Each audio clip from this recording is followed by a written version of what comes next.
La société civile, devant les magistrats de la Cour d'appel de Cotonou, ce n'est pas un procès, mais un échange à bâton rompu.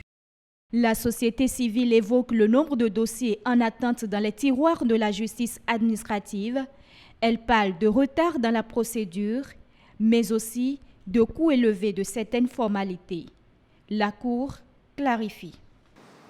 Pour l'accessibilité économique à la justice administrative, à ce niveau, on n'invente rien. Les différents frais qu'on paye pour l'accès à la justice dans notre pays sont fixés par décret. Dans une juridiction, on ne peut pas vous imposer d'autres frais que ceux qui sont réglementés. Cet exercice, la société civile en a fait un devoir. Elle contrôle régulièrement les actions menées dans le secteur de la justice et évalue le degré de satisfaction des justiciables. Ici, les deux parties s'accordent sur un même point.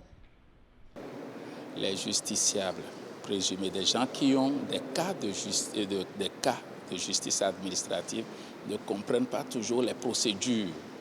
C'est une procédure particulière, une procédure bien structurée, une procédure qui permet dans des délais requis de résoudre les contentieux entre les personnes ordinaires ou aussi des personnes morales avec l'administration.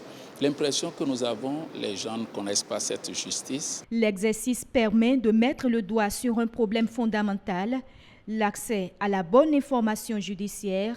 Société civile et magistrats en font désormais une préoccupation. Les ONG qui sont venus vers nous sont là pour faire ce travail de sensibilisation des populations.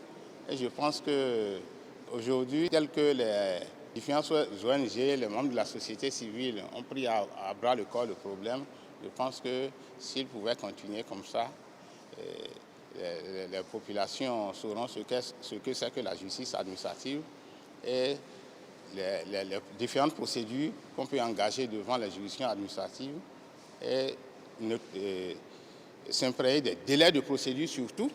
Cette démarche de la société civile participe des mécanismes d'aide à la bonne gouvernance. Elle entre dans le cadre du projet d'appui à la gestion des investissements publics et à la gouvernance, un projet soutenu par la Banque mondiale.